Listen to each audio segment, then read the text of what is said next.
There's a frequent motivational message I see online that says something like, if the person you were 10 years ago saw you today, they would be so impressed. Like trying to get people to get out of the everyday life where they're stuck and think about all the progress they've made in the past decade and frame that in a more positive way. Because a lot of people's lives improved drastically over 10 years, especially financially. I actually feel totally alienated from that message because if the 2013 version of me could see the 2023 version of me, she would not be impressed. I have not done any of the things that I thought I would do 10 years ago. To be clear, that is not my fault. Okay, that is her fault. She was a dumb bitch. Anyway, before I get into all of that, I want to say a couple things. First of all, I'm totally naked. Second of all, I am having terrible cramps right now and I just got out of the shower. So I am totally naked and under a heating pad. Second of all, my name is Megan and you can find me on Instagram at bitch.fires. This is my podcast, kind of Coast Fire. I think we're on episode 6, where I talk about my life and finances now that I am working part-time, specifically 20 hours per week after being on a salary for the past 10 years. So 2013, I don't even recognize the person that I was, but I was in my first job, overwhelmed at how much money I was making. My first job out of college, I got a $52,000 salary. And not only was that more than I thought that I would make ever, it's also more than anybody in my family had ever made. It's more than my parents brought home jointly. So to me, it was like an infinite amount of money. And maybe to kind of frame this a little bit, I am a first generation college graduate. And it made me feel, it's hard to distill all of that down into a single perspective, but just real quick, it made me feel like I could do anything because I'd gone to college. So what I wanted was a lot of material success. I wanted to climb the corporate ladder. I wanted to make a lot of money and I wanted to spend a lot of money.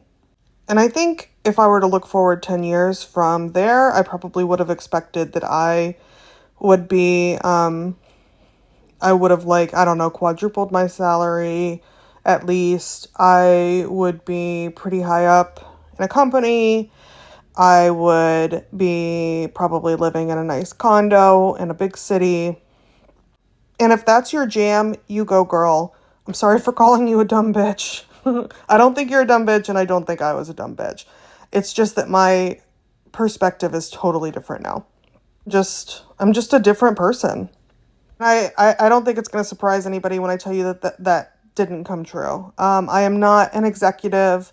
I'm not making a lot of money. I'm not spending a lot of money. I'm really enjoying being just, a participant in my simple little life. I love it. I'm at peace. I'm more mentally healthy right now in the past few weeks than I've been in a very long time. I'm working on the physical health elements. I'm already feeling a lot better than I was.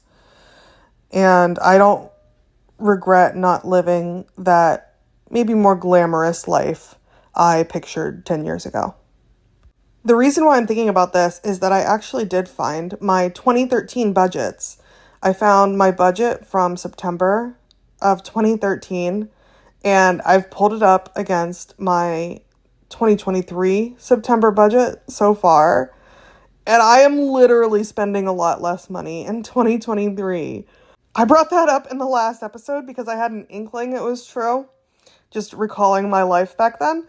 But now that I have my budgets side by side, I tell you what, it is absolutely a fact. It is wild. Okay, I'm gonna pull up some highlights. Okay. I think this is why I never complain about inflation. I don't feel it. So, in September, this is all for one person. I lived by myself in 2013, my first apartment. I Oh, by the way, when I say that I graduated and started my first job in 2013, I went to grad school. So if you're wondering how that math works out, because I'm 35, it's like, shouldn't you have been working longer? No, I went to grad school to delay working as long as possible. Okay. My grocery spending in September of 2013 was $254.16. However, my restaurant spending was $399.07. So that's a total food spend of $653.23 for one person in 2013. And for September, of course, the month's not over. I'm recording this on the 19th, so this isn't totally fair. But halfway through the month, I've spent $191 on groceries and $229 on restaurants. So that's a total spend of $420. And I anticipate spending maybe $500 this month. So that's $500 in 2023, $653.23 in 2013. Okay, I'm not going to do everything because there isn't a one-to-one comparison all the times in these categories, because this girl thinks totally different than me. Like, I wish I could show you guys this sheet. It's a little bit chaotic. I would never use Excel like this in 2023, but it's okay. I was this girl, so I kind of understand her. In rent, in 2013, per month, I paid $11.62. Today, I pay $9.25. I pay less. I pay less in rent. Now, car payment. I did have a car at the time, and I can't recall if I was leasing this car or if I had bought it. At one point, I purchased the car that I had been leasing for a couple years.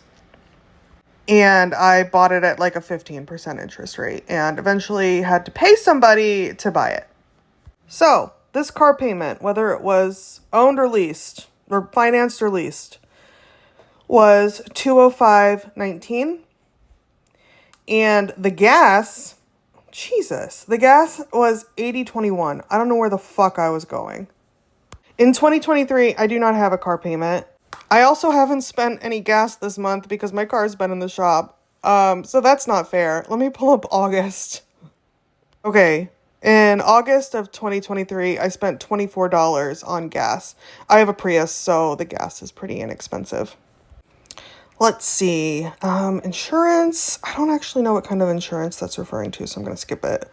Netflix was its own category then, which it isn't anymore. Although it was $7.99. Those were the days. My Netflix definitely isn't $7.99 anymore. My electric bill was... Whoa, my electric bill was $67. Damn, that's good. It's like double that now. Sad times. Okay, phone bill. What the fuck? Okay. I spent $110.31. I don't know why. What was I doing? I must have been financing a phone, I guess. I don't know. I had AT&T at the time. Now I have Mint. So I think in September I don't have to pay anything, but it's basically $15 a month. I just pay it all up front. Wow, my only medical bill at the time was the pill for $12 a month. Must have been nice. Entertainment, I spent $199.99. I'm sure I spent less than that in 2023, but it's not really a fair comparison because my entertainment now is mostly like streaming. And I don't know what I was counting then, because I already had Netflix in another category. So I don't know. That seems really high. Almost $200 spent on entertainment, but I'm going to give myself a pass because I don't know what it is. Oh boy, here we are. Cigarettes. 2013, I spent $50 in September on cigarettes. That actually seems really low. How many packs is that? 8 packs of cigarettes. Oh my god, there's a pack of cigarettes for $4.71. Wow. Damn, they've gone up. Anyway, I don't smoke anymore. I haven't smoked for several years. And it looks like I was in the process of cutting back because I used to do like a pack a day. So 8 packs in a month is actually pretty good for who I was at the time. Let's see. Oof, I had like a million shopping categories. Clothes, beauty, accessories, apartment stuff, cleaning supplies, laundry. Oh my God, I have literally a category for gambling and magazines I need to cancel. Why I did not cancel the magazines that I knew I needed to cancel. Hey, I can't explain away all of this. It's been too long. I do know that the gambling, though, is that I would occasionally go to the casino with my boyfriend at the time, who eventually filed for bankruptcy. Anyway, all my shopping at the time was $461.41. So in 2023, I just group everything under shopping, and I've actually only spent $55 this month on shopping. It looks like all of that was spent on Amazon. This is like basically any spending beyond like necessities like groceries and stuff like that. So that's pretty low, actually. I think I usually would spend more. And again, the month isn't finished, but I can't imagine what else I would need to buy this month. So, yeah, it's safe to say it's going to be lower, I would say. So, dun dun dun, let's look at the total. I spent, and I didn't go over every category, but in total I spent $3,133.22 in September of 2013. Which, is that less than I made? It is less than I made. Give myself a big pat on the back. I made $3,214.28. So I saved $81.06 that month. And I was not contributing to any retirement accounts at the time. This is all just debit spending. I didn't have any credit cards.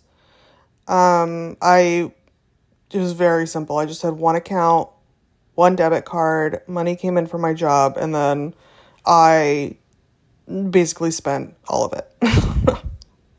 So is that less than what I spent? Let's see. I won't do September because, again, the month's not finished. Let's look at August of 2023. Yes, that is more than I spent in August of 2023. In August, I spent $2,428. That is including a week-long trip to New York. I had already bought the tickets, so that's not included in that $2,428. But everything I did that week is. So I basically ate out every day in New York City and spent less than I did living in the Midwest in 2013.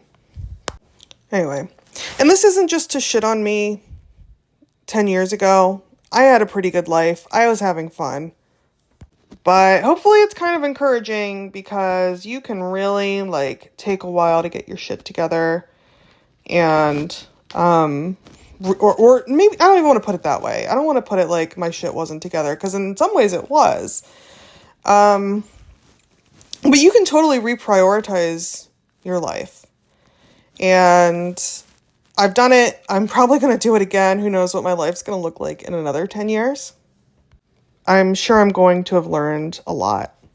I feel like what's coming to mind is actually, I grew up in a religious household, and I always, like, do I even want to go into this? Whatever, I already told everybody I'm naked. But, like, the people who find, like, Jesus later in life are always a little bit more, I guess, like, extreme in their beliefs, or, like, more demonstrative in how they express their beliefs, versus, like, the people who kind of just grew up in a religious household, and you're kind of like, you actually get more chill rather than less chill. Like, you go through high school, you go through college, you realize that life's really hard, and you don't want to judge other people, so you kind of, like, loosen up. Versus the people who have spent decades, maybe, living based on their own principles or on a different set of principles, and then, like, they find Jesus, and suddenly it's all like a cautionary tale, and they decide to put a lot more rigidity and structure on their life and start following a different set of morals, and they're much more passionate about those morals. I don't know why I'm thinking of it this way. It's not like I'm a particularly religious person these days. But this is like what I was saying in my last episode about savers and spenders. Like, some of us are reformed spenders, and some of us are learning that life's a lot more complicated than we thought it was, so we're giving ourselves more grace. I am the reformed sinner, i.e., reformed high spender, in this weird little scenario I've got going. Anyway, hopefully I haven't alienated a bunch of people by talking about Jesus. You know me, just proselytizing all day, naked, under a heating pad. Okay, I'm done. This is it. It's time to stop. That's all I got. Please feel free to leave a review if you are enjoying these. Reach out to me directly if you've got any ideas on what you'd want to hear in the future. And again, you can find me on Instagram. I'm at bitch.fires. My name's Megan. Thanks for listening. I will talk to you next week. Love you. Bye.